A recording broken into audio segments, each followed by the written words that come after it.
Assalamualaikum warahmatullahi wabarakatuh. Selamat siang kepada Dr. Kinkin Yulianti Subasa Putri, MSI CICS CPR. Jadi, di sini saya dan teman-teman sekalian ingin mempresentasikan hasil dari penelitian kami yang berjudul Diskriminasi Terhadap Masyarakat Timur dari Sudut Pandang Etika Komunikasi. Jadi, di sini saya ingin memperkenalkan diri terlebih dahulu. Nama saya Aulia Rizky Utami, nomor urut 25 dari kelas B. Lalu dilanjutkan teman-teman saya. Nama saya Aira Cecilia dari kelas B nomor hadir 4. Nama saya Rizky Aprilia dari kelas B nomor urut 9. Nama saya Tomara Salsabila dari nomor urut 30. Nama saya Triworo Ardaniswari dengan nomor urut 38 dari kelas B. Oke, jadi itu adalah teman-teman dan kelompok kami dari kelompok 3. Lalu di sini saya akan menjelaskan tentang pengertian dari hasil penelitian kami. Oke, jadi di sini apa sih itu definisi etika komunikasi? Etika komunikasi adalah sebuah prinsip atau landasan yang mengatur tentang tingkah laku serta tata cara dalam berkomunikasi yang baik. Nah, pengertiannya sendiri itu terdiri dari dua komponen utama, yaitu etika dan komunikasi. Menempatkan manusia ke dalam pemahaman yang tinggi tentang satu sama lainnya. Etika sendiri itu diambil dari bahasa Yunani nih, yaitu ethos, yang berarti karakter, watak, kepribadian, serta cara berpikir. Lalu lengkapnya, etika adalah nilai moral dan norma yang menjadi pegangan seseorang atau suatu kelompok dalam mengatur perilaku menurut K. Bertens Erika 1993. Lalu istilah lain dari etika itu adalah susila.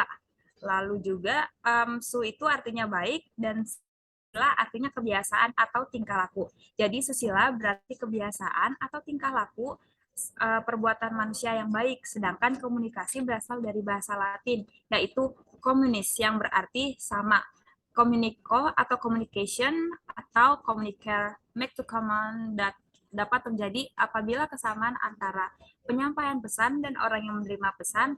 Artinya, komunikasi merupakan kegiatan mengirim dan menerima pesan atau berita antara dua orang atau lebih, sehingga pesan yang dimaksud dapat dipahami, yaitu menurut KBBI. Dengan demikian, etika komunikasi ini merupakan prinsip atau landasan yang mengatur tentang tingkah laku serta tata cara dalam berkomunikasi yang baik.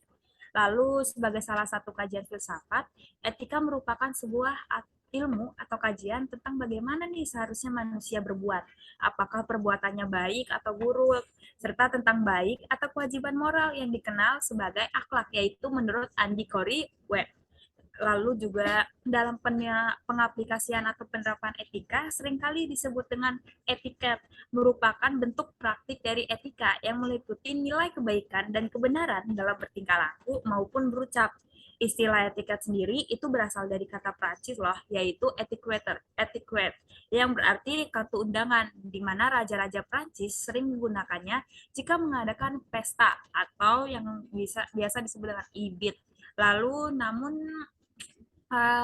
dewasa ini etika itu lebih menitik beratkan pada cara bertutur kata yang sopan, cara berpakaian, cara duduk, cara menerima tamu, dan sopan santun lainnya. Jadi etiket merupakan aturan sopan santun dalam pergaulan. Nah, untuk menjalankan etiket terdapat 3 prinsip yang harus dilakukan, yaitu yang pertama adalah respect. Respect itu apa sih? Nah, respect itu adalah rasa hormat, di mana kita diminta untuk menghargai, peduli, dan memahami kepentingan orang lain. Lalu yang kedua itu ada empati, yaitu apa sih itu empati? Itu kayak merasakan kondisi emosional orang lain, sehingga kita dapat mengontrol sikap, perilaku, perkataan, lalu juga kita bisa menempatkan diri kita pada suatu keadaan maupun lingkungan dengan bersikap empati. Lalu yang ketiganya pasti itu adalah jujur, yaitu merupakan permata yang sekarang ini udah langka banget tau, namun tetap menjadi kunci sukses dalam menjalin sebuah hubungan. Maka dari itu, etika dalam berkomunikasi harus digunakan sebagai bentuk menghargai serta demi menghindari terjadinya intoleransi yang menyebabkan perpecahan baik dari segi agama, ras, atau suku dan bangsa. Lalu di sini saya akan menjelaskan tentang definisi diskriminasi. Definisi diskriminasi itu apa sih? Menurut Oxford Learned Dictionaries adalah sikap menunjukkan perbedaan antara orang-orang atau hal-hal. Jadi diskriminasi dapat menjadi sikap yang netral ataupun buruk tergantung pada perilaku diskriminasi tersebut. Nah, sebentar ya. Terus habis itu menurut KBBI, Kemendikbud, diskriminasi adalah pembedaan perlakuan terhadap sesama warga negara berdasarkan warna kulit, golongan, suku, ekonomi, agama, dan sebagainya, yang dimana sekarang tuh udah banyak banget yang terjadi kasus-kasusnya. Lalu juga diskriminasi rasial terhadap masyarakat timur dinilai masih merupakan persoalan yang menjadi sumber konflik. Kasus diskriminasi terhadap masyarakat kulit hitam tidak hanya terjadi di Indonesia, tapi juga di banyak negara loh. Lalu terutama di negara-negara yang masyarakatnya majemuk kayak Afrika tuh ya, yang kita tahu. Lalu juga kasus ini akan selalu berpotensi menimbulkan masalah ketika ada pihak-pihak yang melihat perbedaan sebagai sebuah persoalan. Jadi serem banget ya. Lalu dilanjutkan nih sama teman saya.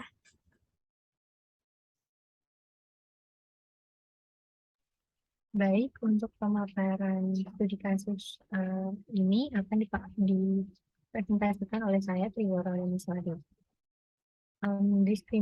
Diskriminasi terhadap masyarakat timur dari sudut pandang kode etik komunikasi. Sebelumnya, saya ingin menjelaskan beberapa abstrak yang berkaitan dengan studi kasus tersebut. Indonesia merupakan negara yang dikenal sebagai negara maritim karena memiliki jumlah pulau yang tidak dapat dikatakan sedikit. Sesuai dengan data yang diperoleh dari Badan Informasi Geospasial atau BIG yang menyebutkan bahwa Indonesia secara resmi memiliki 17.000 pulau. Dengan demikian, dapat dikatakan bahwa beragam suku, agama, ras, bahasa, dan budaya telah menjadi bagian dari bangsa yang luas ini. Keragaman tersebut dapat menjadi garda terdepan dalam menampilkan kelebihan kita, atau juga sebagai identitas kita sebagai bangsa Indonesia yang terlihat berbeda jika dibandingkan dengan negara lain. Rasa patriotisme terhadap tanah air merupakan cita-cita yang mendalam dari Ki Hajar Dewantara, dan Dr. Cipto Mangunkusumo atau yang biasa dikenal dengan sebutan 3 serangkai. Ketika negara ini masih berupa cita-cita karena negara ini adalah tempat tinggal bagi mereka yang bersedia tinggal tanpa adanya diskriminasi. Sejak dulu bangsa ini sudah saling menghormati dan tidak menghendaki adanya diskriminasi.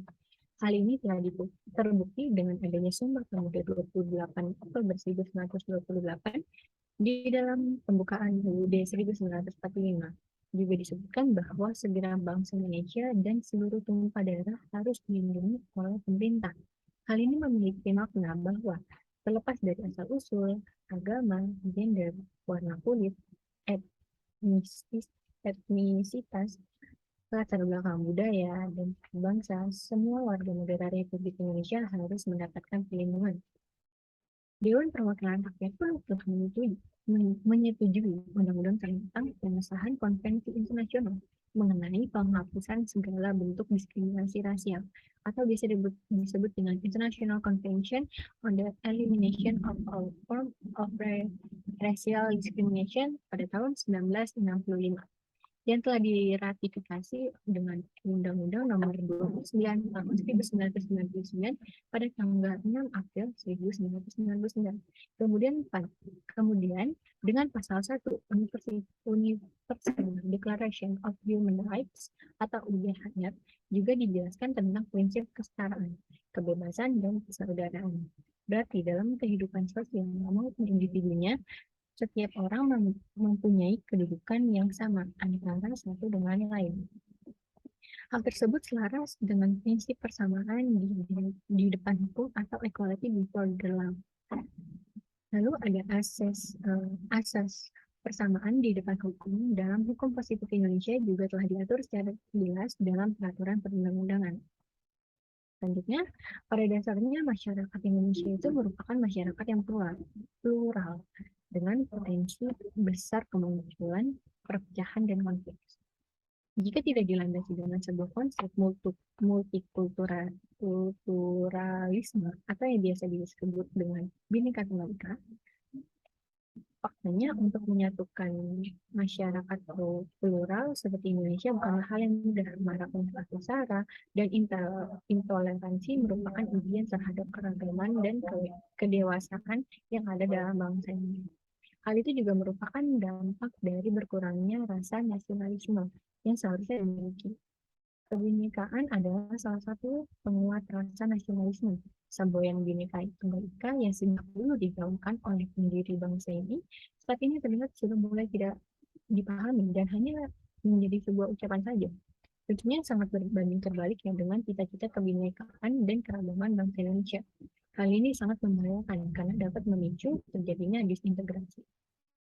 Salah satu faktor utama terjadinya disintegrasi adalah kurangnya toleransi dan maraknya kasus diskriminasi. Untuk mengilustrasikannya, kelompok kami mengambil salah satu isu diskriminasi rasial yang masih menjadi polemik di negara ini, yaitu diskriminasi terhadap masyarakat bagian timur, khususnya masyarakat asli Papua. Tindakan diskriminasi dan rasisme yang telah lama dialami oleh masyarakat Papua, tapi mereka selalu dituntut untuk diam saja demi kesatuan dan keharmonisan. Berdasarkan isi perjanjian New York antara Indonesia dengan Netherlands pada tahun 1962, Indonesia telah mengalami konflik dengan masyarakat Papua sejak wilayah Papua berintegrasi ke negara ini pada tahun 1963. Isu rasisme terhadap masyarakat Papua dan juga kerusuhan yang terjadi di Papua mencatat riwayat baru pada punggung politik nasional. Ini mengingatkan kita pada riwayat masalah yang serupa, yaitu isu separatisme atau disebut dengan issue of self-determination. Diskriminasi terhadap masyarakat Papua sampai saat ini masih sering terjadi. Tidak hanya diskriminasi secara lisan atau tulisan, tapi banyak sekali diskriminasi rasial dalam film, tayangan televisi, dan bahkan buku sekolah. Gambaran yang penuh stereotip dapat mudah ditemukan dalam beberapa film anak bertemakan Papua. Ternyata isu mengenai diskriminasi ini tidak selesai dengan hanya disebutkan dalam konstitusi, karena upaya untuk menghadirkan perilaku diskriminasi ini tidak cukup jika hanya dimuat dalam undang-undang. Faktanya, sudah tertulis dalam konstitusi pun masih belum efektif. Maka perlu adanya sinergitas dari berbagai pihak agar dapat menghentikan praktik diskriminasi ini. Dalam mengatasi kasus pelanggaran hak asasi manusia, terutama diskriminasi rasial, dibutuhkan instrumen paling penting, yaitu penegakan hukum baik penegakan hukum nasional maupun internasional. Pentingnya toleransi kebinekaan dalam berbangsa dan bernegara terhadap masyarakat asli Papua masih menjadi urgensi penting yang merupakan sumber konflik dalam toleransi kebinekaan. Masalah ini terjadi bukan tanpa sebab. Di balik semua ini pasti terdapat sejarah yang panjang. Berawal dari wacana mengenai ras kulit putih beradab versus ras kulit hitam yang tidak beradab. Itu sangat tidak sebanding ya. Kemudian wacana rasis yang sama dibuat ulang oleh masyarakat berkulit coklat yang dibuang oleh pemerintah kolonial Belanda ke Bougainville pada masa yang sama. Wacana tersebut masuk ke Papua melalui misionaris Zondi dan tentara kolonial Belanda pada awal abad 20. Dari hal tersebut, rasisme dianggap sebagai akar dari rasa frustasi masyarakat asli Papua. Di sisi lain, terdapat juga masalah lainnya seperti konflik agraria dan perampasan tanah untuk perkebunan. Eksploitasi hutan dan tambang yang semakin bermasalah tidak selalu dibicarakan bersamaan sebagai salah satu ekspresi rasisme dari pembangunan Indonesia di Papua. Perbedaan rasial tersebut pada akhirnya menjadi diskriminasi rasial secara masif yang tanpa disadari diikuti oleh sebagian masyarakat Indonesia yang kurang pemahaman akan makna toleransi kebinekaan sehingga menimbulkan terjadinya kerusuhan massal dan pemberontakan yang dilakukan oleh masyarakat Papua di berbagai tempat. Badan Pusat Statistik atau BPS dalam Statistik Kriminal 2018 mencatat desa atau kelurahan yang dengan kerusuhan massal terbanyak yang dilaporkan terdapat di Papua, yaitu sebanyak 447 kejadian dengan persentase 8,05%, dan daerah Papua Barat menjadi provinsi terbesar yang sering mengalami kerusakan massal dengan persentase sebagai 5,74%. Nah, dari data tersebut merupakan perhitungan dari perkelahian antar suku, perkelahian antar kelompok warga dengan aparat keamanan, perkelahian warga dengan aparat pemerintah, perkelahian antar pelajar, dan kelahiran antar kelompok warga. Sebagian besar dari kerusuhan massal tersebut dikarenakan aksi massa menolak rasisme. Dalam beberapa buku yang berjudul Papua Roadmap, Negotiating the Past, Improving the Present, and Securing the Future di tahun 2008 dengan tim peneliti dari LIPI menjelaskan terdapat 4 sumber konflik di Papua, yaitu yang pertama adalah marginalisasi dan diskriminasi yang dialami masyarakat asli. Lalu yang kedua adalah kegagalan pembangunan. Yang ketiga, bertentangan pemahaman sejarah integrasi dan konstruksi identitas politik di antara Papua dan Jakarta, dan sejarah panjang mengenai kekerasan politik di Papua. Lantas, bagaimanakah perkembangan masalah ini di era globalisasi modern sekarang? Dengan seiring bertambahnya canggihnya fasilitas teknologi informasi dan komunikasi, tidak dipungkiri, di era globalisasi modern seperti ini telah membawa permasalahan ini menjadi lebih mendominasi di berbagai platform. Pelakunya sendiri merupakan sesama masyarakat Indonesia yang sangat disayangkan menurun kepada generasi milenial sekarang secara tanpa sadar sudah tertanam sejak ini. Sangat miris ya. Nah, melalui konstruksi orang Papua yang diperlihatkan melalui media cetak maupun elektronik, akibat adalah individu atau kelompok yang tidak bertanggung jawab dalam membuat kesalahan ketika menayangkan sebuah konten kasus diskriminasi rasial Papua ini secara tidak cermat. Hal tersebut mengakibatkan beberapa masyarakat Indonesia yang tidak paham akan permasalahan ini melihat dan memahami dalam kacamata yang berbeda dan dalam konotasi negatif yang kemudian mereka terapkan di kehidupan sehari-hari dalam bersosialisasi di lingkungan masyarakat. Kebanyakan mereka mendiskriminasi tentang ciri-ciri fisik dan kemampuan intelektual masyarakat Papua. Seperti misalnya yang dikatakan Hamadi, perwakilan Komnas HAM Papua, dan Gobai, perwakilan LBH Papua dalam acara seminar menakar isu rasisme di Papua oleh BEM STFT pada tanggal 11 September 2019 dikatakan bahwa seringkali anak-anak di Jawa pun secara spontan memanggil masyarakat asli Papua yang lewat dengan sebutan monyet. Karena stereotip bahwa masyarakat asli Papua memiliki ciri fisik bentuk seperti hewan. Terdapat juga peristiwa lain ketika anak-anak Papua naik angkutan umum yang sama dengan masyarakat non lainnya, dengan spontan mereka menutup hidung dan membuang muka. Adanya stereotip masyarakat beranggapan bahwa orang Papua memiliki ciri-ciri fisik berkulit hitam itu dipandang kotor, dan bau yang diakibatkan kebiasaan mereka jarang mandi karena harus menghemat air.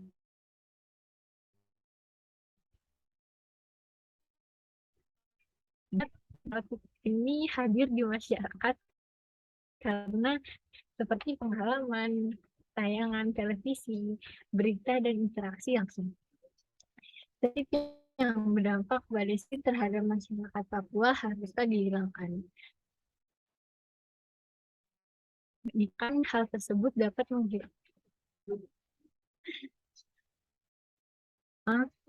saya ulangi, di stereotip yang berdampak pada diskriminasi terdapat masyarakat Papua harus dihilangkan.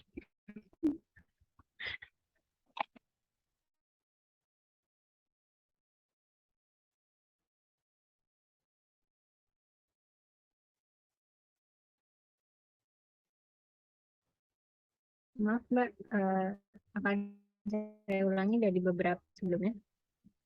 Stereotip ini hadir di masyarakat karena beberapa faktor seperti pengalaman, tayangan televisi, berita, dan interaksi langsung.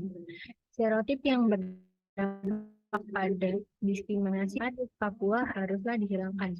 Dikarenakan hal tersebut dapat menghilangkan rasa persatuan dan kesatuan kita sebagai bangsa Indonesia.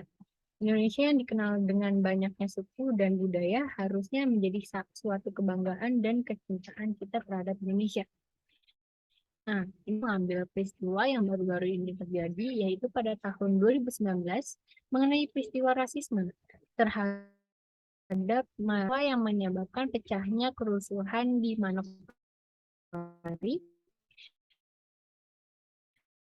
Juga yang bermula Papua terhadap rasisme yang dilakukan oleh organisasi masyarakat atau biasa disebut dengan ormas. Dan aparat ada mahasiswa Surabaya dan kemudian di tahun 2021 ini topik kiamat kan tahun 2000 kasus rasisme terhadap Pigainer Komnas HAM. Kasus tersebut bermula saat Ambrosius mengunggah status di media sosial dengan mengkritik Natalius Pigai karena menolak vaksin Sinovac. Ia menyandingkan foto Pigai yang dengan foto dan disertai caption berbahasa Papua yang diduga tidak hanya merendahkan Pigai, tetapi juga diskriminasi terhadap masyarakat Papua bahkan sudah tertanam di dalam diri anak bangsa sejak dini yang digambarkan melalui media populer seperti tayangan televisi, film dan buku teks sekolah. Beberapa tayangan film tentang Papua yang tayang di televisi banyak yang mengandung unsur diskriminasi dan rasis.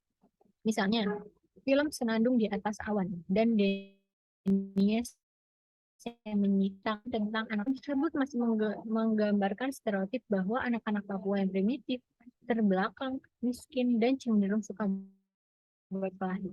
Dalam serial drama remaja Diam-Diam Suka yang tayang di salah satu televisi swasta. Serial tersebut menggambarkan bahwa orang Papua itu bodoh, aneh, dan untuk materi selanjutnya mungkin akan dibawakan oleh teman saya yang lain. Silakan.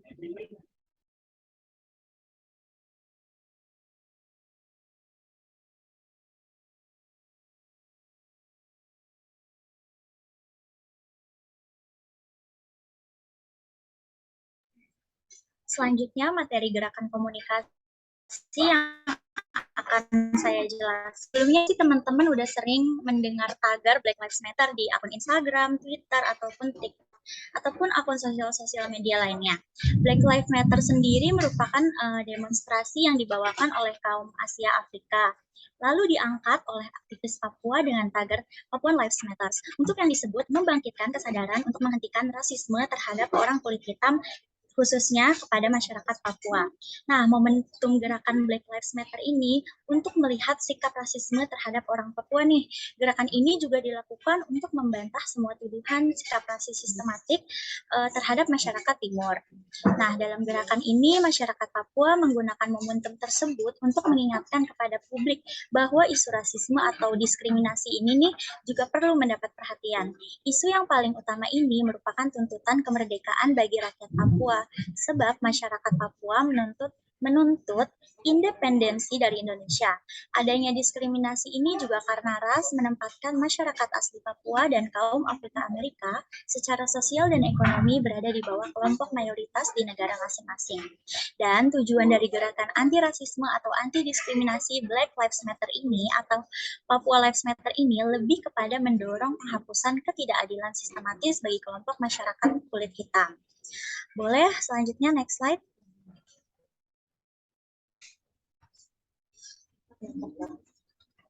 Nah, selanjutnya faktor terjadinya diskriminasi. Nah, faktornya ada beberapa nih. Yang pertama, kebiasaan mengadopsi pendapat orang lain. Perilaku manusia dibentuk sejak usia dini ketika kebiasaan orang terdekat seperti anggota keluarga ataupun teman ketika mengeluarkan pendapat yang mengandung rasisme, kebanyakan mereka akan cenderung mengadopsi pendapat itu. Inilah yang membuat stereotip tentang ras-ras atau suku-suku tertentu yang ada di masyarakat dalam waktu yang lama. Lalu yang kedua ada kecenderungan bergaul dari kelompok yang sama. Maksud dari kelompok di sini nih, yaitu kumpulan orang yang memiliki kesamaan latar belakang, budaya, ketertarikan, dan lainnya. Kecenderungan ini dapat menciptakan sense of belonging yang penting dalam kehidupan bersosial di masyarakat. Namun, juga memiliki sisi negatifnya, yaitu menciptakan jarak antar kelompok lain dalam waktu yang lama.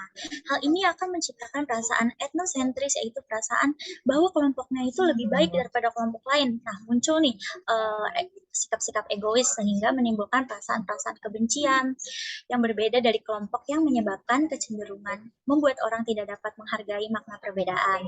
Yang ketiga ada kecenderungan untuk menilai seseorang secara tepat. Masyarakat Indonesia seringkali melabeli seseorang menurut persepsinya atau menurut stereotip yang bertebaran di lingkungannya. Parahnya, stereotip yang lebih berkembang biasanya merupakan stereotip negatif, seperti malas, pelit, pemarah, dan lain-lainnya. Padahal, setiap individu memiliki keunikannya masing-masing. Oleh karena itu, mereka tidak berhak melabeli individu lain atas dasar asumsi pribadi dan stereotip tanpa benar-benar mengetahuinya lebih rinci. Yang keempat atau yang terakhir nih, ada kecenderungan untuk menyalahkan orang lain atas masalah yang dihadapi. Ketika seseorang marah dan merasa frustasi, individu tersebut cenderung akan melempar kesalahan kepada orang lain. Begitupun kehidupan antar kelompok dalam lingkungan masyarakat. Orang-orang yang terlihat berbeda dengannya bisa menjadi sasaran empuk dalam pelampiasan kesalahan. Oke, selanjutnya materinya akan dijelaskan oleh teman saya.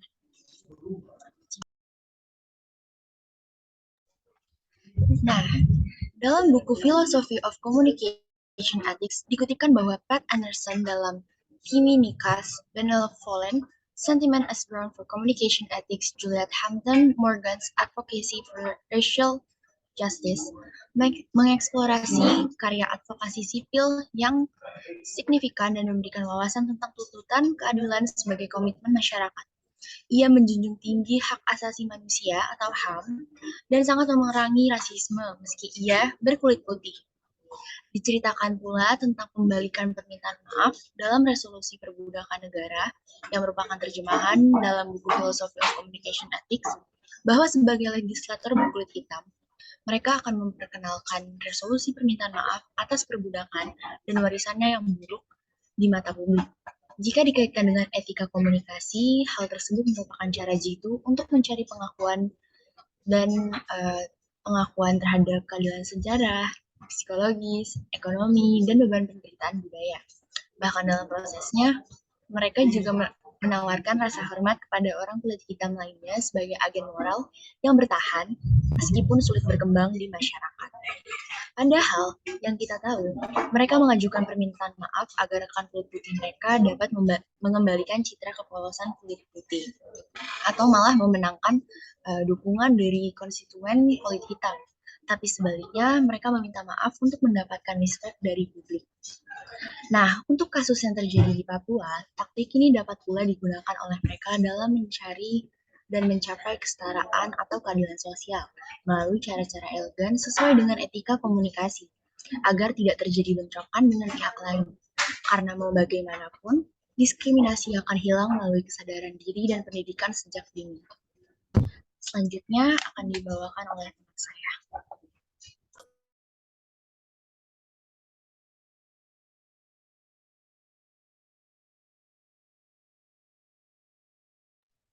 Selanjutnya adalah upaya pengertian tindak diskriminasi. Yang pertama itu ada tertulis di Sumpah Pemuda tahun 1928, alinea kedua, yang berbunyi, kami, putra dan putri Indonesia, mengaku berbangsa satu, bangsa Indonesia. Ini bermakna rakyat Indonesia memiliki beragam latar belakang yang berbeda, namun bersatu dalam satu bangsa, yaitu bangsa Indonesia. Yang artinya, walaupun dari beragam perbedaan, namun dapat bersatu dengan rasa kesatuan.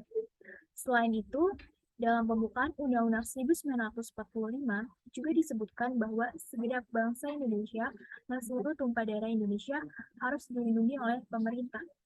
Hal ini memiliki makna bahwa terlepas dari asal-usul agama, gender, warna kulit, etnisitas, latar belakang budaya, dan suku bangsa, semua warga negara Republik Indonesia harus mendapatkan perlindungan.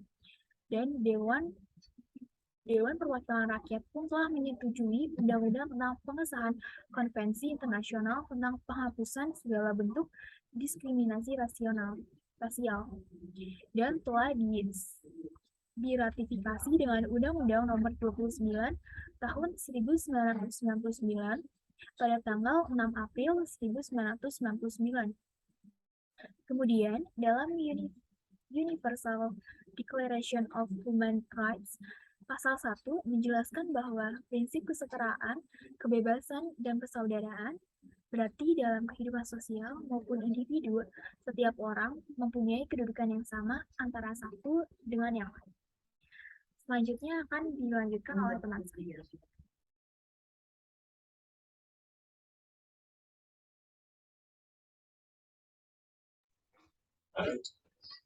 Yang terakhir adalah opini dari kami semua.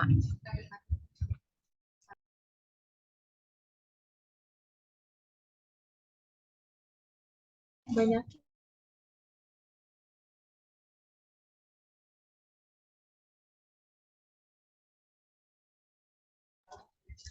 Jadi menurut kami, diskriminasi rasial dan rasisme terhadap masyarakat asli Papua masih menjadi urgensi penting yang merupakan sumber konflik dalam toleransi kebinekaan. Perbedaan rasial tersebut pada akhirnya menjadi diskriminasi rasial secara masif yang tanpa disadari diikuti oleh sebagian masyarakat Indonesia yang kurang pemahaman akan makna toleransi dan Pancasila, sehingga menimbulkan terjadinya kerusuhan massal dan pemberontakan yang dilakukan oleh masyarakat Papua di berbagai tempat. Berdasarkan faktor permasalahan yang dibahas di atas, dapat menyadarkan kita bahwa sangat penting menanamkan sikap toleransi kebinekaan dalam berbangsa dan bernegara kepada generasi penerus agar terjalinnya keharmonisan antar masyarakat serta semakin kuatnya negara dalam menghadapi segala permasalahan apapun tanpa melihat perbedaan rasial dalam individu maupun golongan tersebut. Oleh karena itu, perlu adanya sinergitas dari pemerintah, masyarakat, dan media dalam menerapkan dan memaknai sikap toleransi kebinekaan dalam berbangsa dan bernegara. Upaya penghentian tindak diskriminasi dan rasisme juga telah diatur secara tertulis dalam Sumpah Pemuda tahun 1928, alinea kedua, pembukaan UUD 1945, Pasal 1 Universal Declaration of Human Rights atau UDHR, dan Undang-Undang tentang Pengesahan Konvensi Internasional tentang Penghapusan Segala Bentuk Diskriminasi Rasial atau International Convention on the Elimination of All Forms of Racial Discrimination pada tahun 1965, nomor 29 tahun 1999. Upaya perlindungan terhadap praktik diskriminasi juga harus mencakup kegiatan, penerapan dan pelaksanaan hukum, penegakan hukum yang tidak diskriminatif, serta kegiatan pengoptimalan hukum untuk mewujudkan budaya saling menghormati dan menjunjung tinggi hak asasi manusia. Kurang lebih itu yang dapat kami sampaikan dari kelompok 3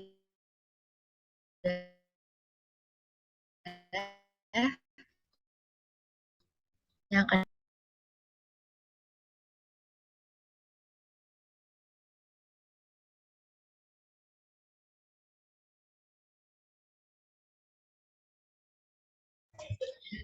Jadi menurut teman-teman semua gimana nih tentang diskriminasi yang terjadi di Indonesia?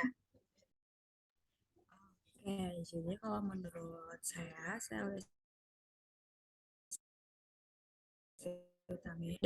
jadi menurut saya diskriminasi di Indonesia ini udah parah banget, yang menampilkan bahwa diskriminasi di Indonesia itu masih besar adanya, yaitu pastinya kita tahu ada di daerah Maluku atau Papua, yang dimana di sana mereka dianggap sebagai masyarakat yang aneh karena bentuk dari kulit mereka yang berbeda atau dari muka-muka mereka yang sebenarnya memiliki yang memiliki keunikan ya kalau misalnya kita lihat, tapi dengan standar yang ada yang udah diterapin itu malah ngebuat mereka jadi seperti dikucilkan, seperti masyarakat yang tidak dianggap lah, padahal mereka itu spesial adanya di Indonesia ini. Jadi um, jadi menurut saya harus ada edukasi lebih penting sih buat ini, apalagi di internet sekarang kan sosial media udah benar-benar berpengaruh banget ya.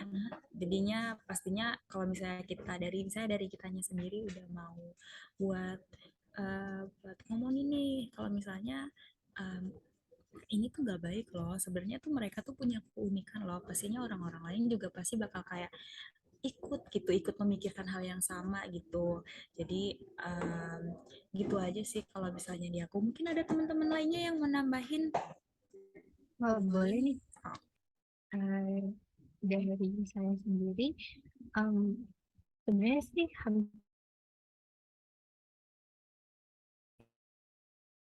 hampir sama ya kan. Kalau saya penambahan aja, saya beberapa kali mendapatkan kejadian langsung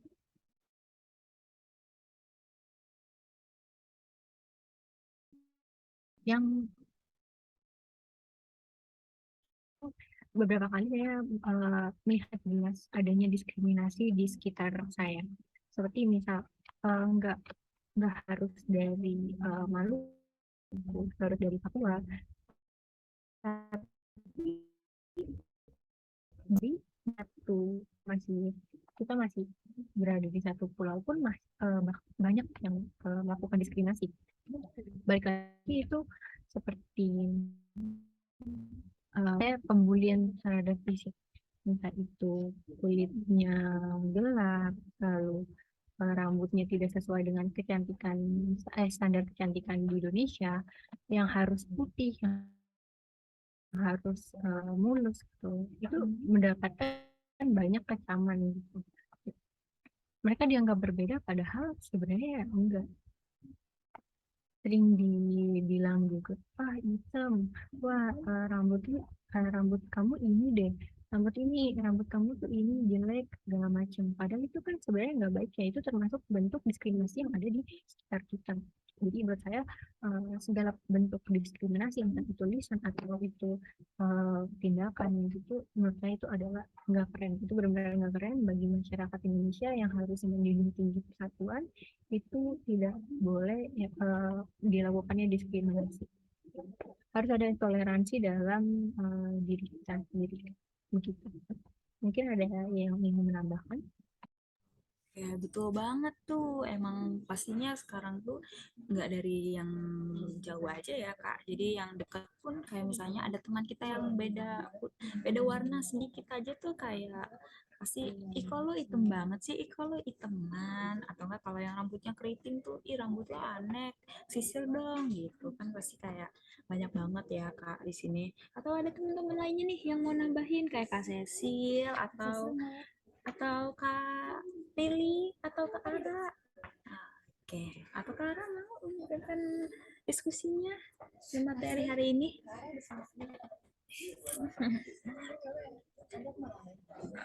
Oke.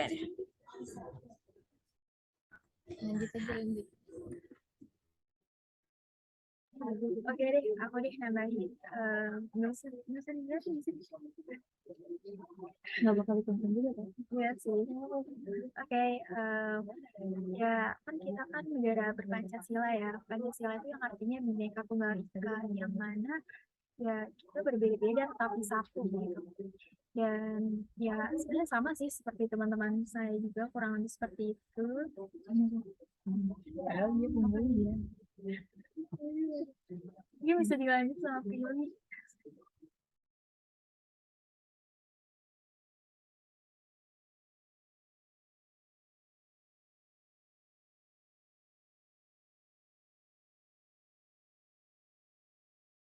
Oke, selesai juga. Oh, Kak Prilly mau nambahin nih kayaknya nih terlihat jelas ya mukanya. Boleh, boleh banget. Boleh apa tuh Kak? Kenapa?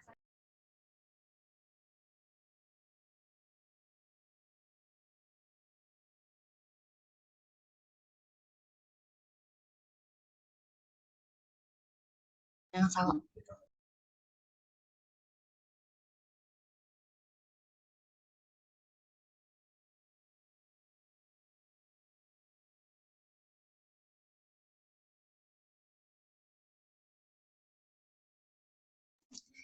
Jadi, diskriminasi jika dilihat dari sudut pandang kode etik berkomunikasi merupakan sebuah hal yang salah karena dalam kode etik berkomunikasi kita sendiri itu harus menghargai orang lain.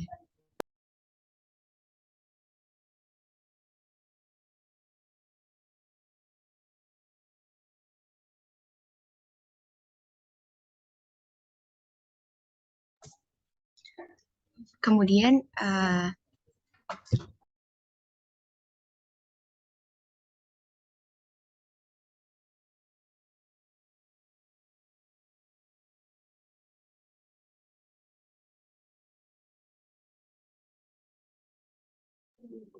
Mungkin ini kali ya, diskusinya bisa diambil apa? Kita bisa mencari upaya-upayanya, misal gimana nih kali ya? Kalau misalkan kita ngelihat ada diskriminasi kayak gitu, kalian biasanya mau kayak gimana nih tindakannya? Oke, sebenarnya tuh diskriminasi tuh dimulai dari diri kita sendiri loh. Tapi kalau misalnya dilihat, misalnya ada dari teman kita nih yang mulai kayak, ih, ke teman kita yang lainnya pastinya kayak, ih dia makin lama dia kulitnya gelap jadi kelihatan hitam, jadi kelihatan jelek atau jadi kelihatan kusam gitu. Kita mungkin dari mungkin aku nggak nambah manas-manasin, nggak nambah-nambah hal negatif yang bikin dia makin kayak merasa itu benar. Aku sih pastinya memberikan hal yang positif kayak enggak gitu. Itu bagus loh dan banyak loh yang mau kulitnya kayak gitu. Dan itu tuh unik tahu karena um, manis dilihatnya, kita bilang gitu aja ke dia, dan buat gue dia tuh cocok malah kayak gitu, malah makin cantik gitu. Ini aja sih kalau di aku ya, karena kalau misalnya kita orang ada ngomongin hal negatif terus kita tambah negatif lagi, yang ada makin panjang sih dan malah jadinya kayak nggak baik ya kak. Tuh, kalau aku sih mungkin ada temen-temen yang lainnya mau nambahin kalau misalnya di sekitarnya nih ada terjadi hal-hal yang kayak gitu nih, kira-kira gimana tanggapannya? Kalau dari aku sendiri sih, cara kita buat ngurangin diskriminasi itu sendiri yang paling utama itu dari lingkungan terdekat kita nih, kayak teman-teman ataupun dari lingkungan keluarga. Kita bisa ngurang-ngurangin untuk mengatakan hal yang semestinya itu nggak perlu ucapkan. Dan aku nambahin juga tadi kata Kalia bener banget, kita harus kasih afirmasi-afirmasi positif ke orang lain, nggak cuman ke orang lain aja tapi ke diri kita juga kalau kadang kita ngerasa ada kekhawatiran di dalam diri kita gitu. Mungkin ada kakak-kakak lain yang mau nambahin ya.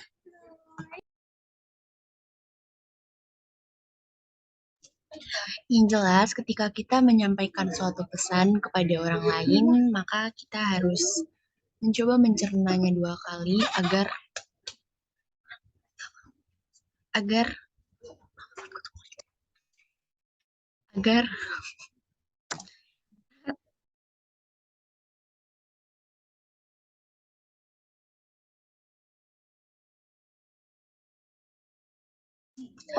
Oh ya, agar pesan Agar apa nih kak? agar pesan yang dapat disampaikan itu nggak salah paham, nggak terjadi salah pahaman atau miskomunikasi dengan sang penerima pesan atau komunikan. Kemudian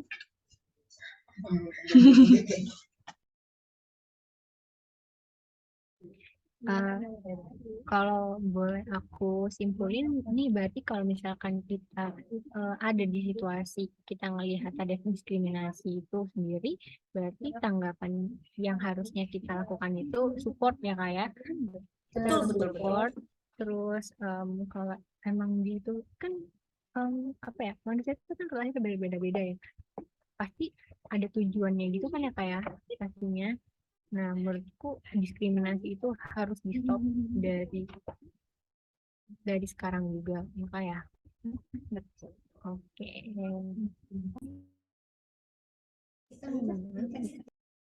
Oke, kayaknya sesi diskusinya udah selesai nih karena aku Iya ngelihatnya kita banget. semua udah sama-sama ngerti ya tentang diskriminasi atau yang biasa kita tahu nih yaitu sebagai rasisme yang dimana itu nggak boleh banget ada terjadi di lingkungan gitu. Apalagi salah satunya Indonesia yang bener banget kata Kak Danis kalau misalnya Indonesia kan ada yang dimana di Pancasila yaitu ada persatuan Indonesia yang dimana kita harus menjaga banget di persatuan yang ada di Indonesia ini. Jadi, oke, makasih banget nih buat kakak-kakak semua yang udah mau presentasi serta ikut penelitian dan diskusi-diskusinya sampai akhir sesi ini. Lalu, mau nambahin? Oh, Kak April mau nambahin sedikit. Boleh, boleh banget. Pesan terakhir, apalagi kita sebagai mahasiswa, sebagai generasi penerus bangsa, kita nggak boleh ngelakuin diskriminasi atau perendahan kepada orang lain atau teman-teman kita. Karena kan kita juga memiliki Pancasila, di mana terdapat keadilan sosial bagi seluruh rakyat Indonesia, dan kita harus mengimplementasikan dari sila itu sendiri. Terima kasih. Bagus banget ya ini kakak-kakaknya semuanya komunikatif banget. Oke deh. Untuk di akhir acara ini saya ucapkan lagi terima kasih untuk Kak Danis, Kak April, lalu Kak Cecil serta Kak Aira, lalu diri saya sendiri. Oke, untuk penonton ini saya ucapkan mohon maaf sebesar-besarnya jika ada salah kata ataupun ada penjelasan yang mungkin kurang jelas. Oke deh. Untuk semuanya kami ucapkan terima kasih Mbak Kintin. Dadah. Sama. Yes.